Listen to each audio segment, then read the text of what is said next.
क्या खबर नहीं दिखाने से समस्याएं खत्म हो जाती है? जैसे अभी गैस की किल्लत है, शहर से लोग पलायन कर रहे हैं। अगर ये खबर न दिखाई जाए तो क्या लोग की समस्याएं दूर हो जाएगी?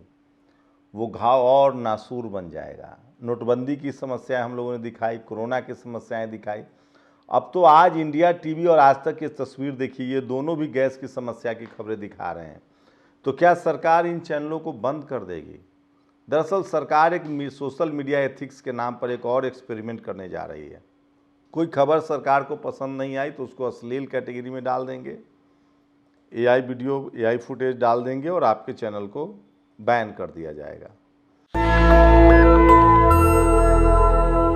जैसे नेशनल दस्तक के फेसबुक पेज को भारत में डिसअपीयर कर दिया गया है। मतलब सोचिए, अगर वो गलत है तो दुनिया भर में क्यों चला रहे हो? तो भारत में डिसअपीयर है, मॉलिटिक्स के पेज डिसअपीयर है, द जनता लाइव के पेज डिसअपीयर है। दरअसल सरकार इस तरह से कब तक चीज़ों को छुपाएगी, ये बड़ा सवाल है। और नेशनल दस्तक के मामले में तो और भी दूसरा मामला है। जो जातिवादी सोच के लोग हैं, हमारी खबर को, यूजीसी वाली खबर को सरकार मतलब भक्तों को पसंद नहीं आया। जो यूजीसी के खिलाफ हैं उनको पसंद नहीं आया और उन लोगों ने रिपोर्ट कर दिया। आप सोचिए, वो मोदी जी के कितने बड़े हितैषी हैं कि दुश्मन है, आप समझिए। अगर आप नेशनल दस्तक को बंद करेंगे, उनके पेज उड़ाएंगे, तो ये नेशनल दस्तक की आवाज़ मतलब इस देश के 90% बहुजनों, शोषितों की आवाज़ है। हम आरक्षण के पक्ष में हैं, संविधान के पक्ष में हैं, हम पीड़ित के साथ हैं। इस देश में लाखों अखबार हैं, हज़ारों टेलीविज़न चैनल हैं, लेकिन वहाँ SC ST OBC का रिप्रेजेंटेशन नहीं है, उनकी खबरें नहीं हैं। इस देश में जनरल कैटेगरी के भी पत्रकार हैं जो सत्ता से सवाल पूछते हैं, लेकिन वो भी SC ST OBC के संवैधानिक अधिकार पर नहीं बोलते हैं, चुप्पी साध जाते हैं, क्योंकि जाति कभी जाति नहीं है। ऐसे में नेशनल दस्तक क्यों ज़रूरी है? वो लोग जो हाशिए पर है, जिनकी आवाज़ नहीं है कोई, जो SC ST OBC के मुद्दे हैं, जो रिजर्वेशन के मुद्दे हैं, जो UGC के मुद्दे हैं, जो जातीय जो हिंसा हो रही है। अब सोचिए, एक है रिंकू सिंह, ये IAS रिंकू सिंह हैं, रिंकू सिंह शाही। इन्होंने आज इस्तीफा दे दिया। ये सबसे ईमानदार अधिकारी थे। इनको 7 गोली मारी गई थी। इन्होंने एक बड़ा घोटाला, 100 करोड़ से ज़्यादा के स्कैम का पर्दाफाश किया था, उसके बाद इनको गोली मार दी गई थी। सुना है ये बहुजन समाज से हैं। अब इन्होंने आज इस्तीफा दे दिया क्योंकि इनकी पोस्टिंग नहीं हो रही थी। हम लोग इस तरह की खबरें आपको बताते हैं। हरियाणा में एक IPS के साथ क्या हुआ आप सब जानते हैं। रोहित वेमुला के साथ क्या हुआ आप सब जानते हैं। पायल तडवी के साथ क्या हुआ सब जानते हैं।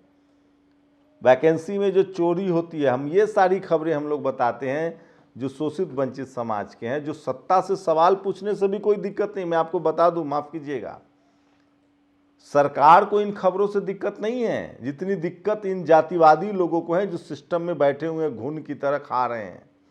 और ये मोदी जी के हितैषी तो बिल्कुल नहीं, अमित शाह के हितैषी तो बिल्कुल नहीं है, उनका नुकसान कर रहे हैं।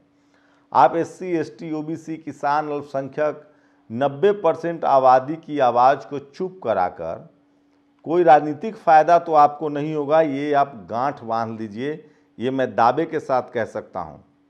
दरअसल जो जातिवादी सोच के लोग हैं उनको लगता है कि ये लोग तो सफाई कर्मचारी बनना था, इनको तो सब्जी बेचना था, खेती किसानी करना था, ज़्यादा से ज़्यादा चपरासी बन जाते। ये मीडिया में कैसे आ गए? ये अपने संवैधानिक अधिकार के लिए कैसे बोल रहे हैं? ये हमें सही गलत क्यों बता रहे हैं? बोलने का अधिकार तो हमारा था, कांख में दबाकर अखबार पढ़ने का अधिकार तो हमारा था, कपोल कल्पित कहानियां सुनाने का अधिकार तो हमारा था। ये लोग कौन है जो हमारे पूरे सिस्टम को काउंटर कर रहे हैं? इससे सबसे ज़्यादा दिक्कत है। और इसलिए मैं बार बार कह रहा हूं कि सोशल मीडिया ही सच्चा मीडिया है, सोशल मीडिया ही बहुजन मीडिया है। तो नेशनल दस्तक और आज हजारों SC ST OBC, किसान, अल्पसंख्यक, बहुजन समाज के लोग जो हैं वो अपनी बात सोशल मीडिया पर रख रहे हैं। और हम लोग संवैधानिक दायरे में रहकर जातिवाद के खिलाफ, गैर बराबरी के खिलाफ लड़ रहे हैं। हम लोग संवैधानिक अधिकार के लिए लड़ रहे हैं। सरकारें आती जाती रही, लेकिन SC ST OBC, किसान, अल्पसंख्यकों के अधिकार को हमेशा इग्नोर किया गया है। कोई उनके पक्ष में नहीं बोलने वाला है। कोई राइट विंग हो सकता है, कोई लेफ्ट विंग हो सकता है, कोई सेकुलर हो सकता है, लेकिन दलित, पिछड़े, किसान, आदिवासी का दर्द वही है। सरकारें आती जाती रहती हैं, पार्टियां आती जाती रहती हैं, लेकिन उनका संवैधानिक अधिकार कभी नहीं मिलता। हम लोग उनकी बात कर रहे हैं। मैं फिर कह रहा हूं, नेशनल दस्तक के साथ जो हुआ है इसका सीधा सीधा जाति से लेना है। जो जातिवादी सोच के लोग चपरासी से लेकर चीफ जस्टिस तक बैठे हुए, उनको पसंद नहीं है और इससे इस सरकार को नुकसान होगा। नेशनल दस्तक एक खबर, एक यूट्यूब चैनल नहीं है, एक फेसबुक पेज नहीं है। जो फूले साहब ने जो बात कही थी, जो तथागत बुद्ध के विचार थे, जो कबीर रविदास महाराज के विचार थे, जो बाबा साहेब के विचार थे, जो फूले पेरियार अंबेडकर के विचार थे, जगदेव बाबू के विचार थे, रामस्वरूप वर्मा के विचार थे, जो सोनेलाल पटेल का आंदोलन था, जो करुणानिधि का आंदोलन है, जो सामाजिक न्याय सोशल जस्टिस का आंदोलन है, जो लालू यादव की राजनीति है, रामविलास जी की विचारधारा है, तमाम शोषित वंचित समाज के नेताओं की जो बात करते हैं, मायावती जी की बात, मुलायम सिंह यादव की बात, हम लोग लगातार उन हाशिए के पॉलिटिकल पार्टियों को दिखाते रहे जिनकी आवाज़ कोई उठाता ही नहीं था। आज नेशनल दस्तक जैसे प्लेटफॉर्म का इम्पैक्ट है कि तमाम चैनलों को शोषित वंचित समाज के नेताओं को सामने लाना पड़ रहा है। आज उनके रिप्रेजेंटेटिव को बुलाना पड़ रहा है। पहले उनकी बड़ी बड़ी रैलियां नहीं दिखाते थे, उनके नेताओं को टेलीविज़न पर स्पेस नहीं मिलता था। लेकिन जब नेशनल दस्तक जैसे तमाम प्लेटफॉर्म आए और जब उन्होंने बहुजन समाज को, हम लोगों ने जगाया कि ये टीवी अखबार में आपके रिप्रेजेंटेटिव नहीं है, आपके संपादक नहीं है, एडिटर नहीं है, मालिक तो दूर की बात है, लोगों ने उसको शट डाउन किया, बंद कर दिया देखना।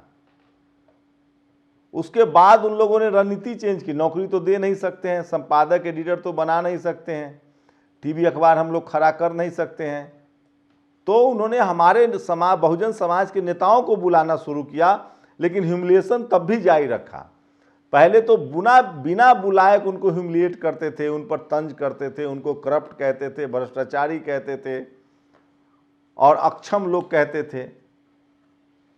सोशल मीडिया के आने के बाद उनको टीवी पर बुलाया तो जाने लगा, लेकिन अभी भी वहां रिप्रेजेंटेशन नहीं। तो हम लोगों ने जो मीडिया के लेकर जागरूकता अपनाई, अब सीटों की चोरी होती है तो पता चल जाता है, एनएफएस होते हैं लोग तो पता चल जाता है। आप सोचिए, एनएफएस हो अगर किसी का, तो अभी यूपी में वैकेंसी आई, यूपीएससी में वैकेंसी में गड़बड़ी होती है, तो ये सोशल मीडिया का दम है। मैं फिर कह रहा हूँ, हम लोग लगातार कोशिश करेंगे, संवैधानिक तरीके से इस लड़ाई को लड़ें। दूसरा पेज भी बनाएंगे, जल्दी आपके सामने आएंगे। हम लोग की कोशिश है नेशनल दस्तक को और ज़्यादा सब्सक्राइब कीजिए ताकि आपकी वो ताकत बने। ज़रूरी है कि इस देश में दलित, पीछे सोचिए, हाई कोर्ट, सुप्रीम कोर्ट में भी एससी एसटी ओबीसी के लोग इक्का दुक्का जज हैं, वहाँ भी 1-2% रिप्रेजेंटेशन है। लेकिन मीडिया वो अभेद किला है जहाँ आज भी दलित, पिछड़े, किसान, आदिवासी, अल्पसंख्यकों के लिए कोई स्पेस नहीं है। इसलिए बहुत ज़रूरी है और ये तमाम बहुजन समाज के लोगों को, जागरूक लोगों को, नेताओं को समझना पड़ेगा। नहीं तो रिंकू सिंह राही जैसे खबरें रुक जाएंगी, आपको पता नहीं चलेगा। ऐसे लोग लगातार इस्तीफा देते रहेंगे, आपको पता नहीं चलेगा। और इससे सरकार से ज़्यादा जो जातिवादी सोच के लोग हैं उनके पेट में दर्द हो रहा है। अब सोचिए, गैस की खबरें तो अब टीवी, ये देखिए इंडिया टीवी की खबर है, लोग पलायन कर रहे हैं। ये आज तक की खबर है, पलायन कर रहे हैं। तमाम टेलीविज़न चैनल अल बल दिखाता रहता है, फेसबुक से लेकर झूठ साँच, उन पर कोई कार्रवाई नहीं होती है, क्योंकि वो सत्ता के, कुछ चैनल सत्ता के साथ हैं, कुछ चैनल सत्ता के खिलाफ हैं। लेकिन कोई भी चैनल दलित, पिछड़े, किसान, आदिवासी, अल्पसंख्यक की बात नहीं करते हैं। जनरल कैटेगरी के कोई भी पत्रकार दलित, पिछड़े, किसान, आदिवासी के जो संवैधानिक अधिकार है, यूजीसी पर नहीं बोलेंगे, आरक्षण पर नहीं बोलेंगे, सीट चोरी पर नहीं बोलेंगे। वो दिन भर आपको हिंदू मुस्लिम, कोई मुस्लिम के पक्ष में है, कोई हिंदू के पक्ष में है, कोई कांग्रेस के पक्ष में है, कोई बीजेपी के पक्ष में है। लेकिन 90% लोगों का दर्द सरकार बदलती रहती है, वही रहता है। उनके संवैधानिक अधिकार की हम लोग बात कर रहे हैं, यही हम लोग की लगातार कोशिश है। और इसीलिए नेशनल दस्तक जैसे प्लेटफॉर्म से लोगों को दिक्कत है। लेकिन मैं फिर कह रहा हूं कि सोशल मीडिया, बहुजन मीडिया, मुकेश मोहन के साथ क्या हुआ, कारवा को क्यों नहीं आपने 150 करोड़ का नोटिस भेजा, ये बड़ा सवाल है। लेकिन समाज ने रिस्पॉन्ड किया है, जिस तरह से पूरा देश, पूरा बहुजन समाज मुकेश जी के साथ, मुकेश मोहन के साथ खड़ा है, वो काबिल तारीफ है। उम्मीद है आप नेशनल दस्तक को भी इसी तरह से सपोर्ट करेंगे। और हम लोग संविधान के पक्षधर लोग हैं। मैं फिर कह रहा हूं, सरकार को आगाह होना चाहिए। वो चैनल जो आपको गुमराह कर रहे हैं, समस्याएं जब तक नहीं बताई जाएंगी तब तक निदान कैसे होगा? घाव को छोड़ दिया जाएगा तो वो नासूर हो जाएगा। हम लोग सत्ता के खिलाफ नहीं है, हम लोग संविधान के साथ हैं। और पत्रकारिता का मतलब होता है सत्ता को बताना, और हम लोग तो खासकर सत्ता से ज़्यादा जातिवाद के खिलाफ लड़ रहे हैं। हम लोग तो सबसे ज़्यादा जो जातीय भेदभाव है, जो अनकॉन्स्टिट्यूशनल काम हो रहा है, उसके खिलाफ लड़ रहे हैं। हम लोग तो बाकायदा कोई भी सरकार हो उसकी मदद कर रहे हैं कि देखिए कैसे संवैधानिक प्रावधानों की धज्जियां उड़ाई जा रही है, कैसे आरक्षण की चोरी हो रही है, कैसे इस देश के 90% लोगों को स्कूल कॉलेज से ड्रॉप आउट किया जा रहा है, एनएफएस किया जा रहा है। ये बड़ा सवाल है, इस पर हम लोग काम कर रहे हैं, इसलिए पेट में दर्द हो रहा है। सरकार से ज़्यादा जो जातिवादी सोच के लोग हैं उनकी ये करतूत है, और इससे नुकसान सरकार को होगा। ऐसे लोगों को आइडेंटिफाई करे सरकार, जो बीकर सेक्शन के लोगों को बोलने ही नहीं देना चाहते हैं। शुक्रिया। नेशनल दस्तक की आपसे गुजारिश है कि अगर इसको बचाना चाहते हैं तो नेशनल दस्तक को सब्सक्राइब करने के लिए रेड कलर के सब्सक्राइब बटन को दबाएं, फिर बेल आइकन की घंटी दबाएं। नेशनल दस्तक को बचाने के लिए बहुत जरूरी है कि हर खबर को शेयर करें, लाइक करें, कमेंट जरूर करें।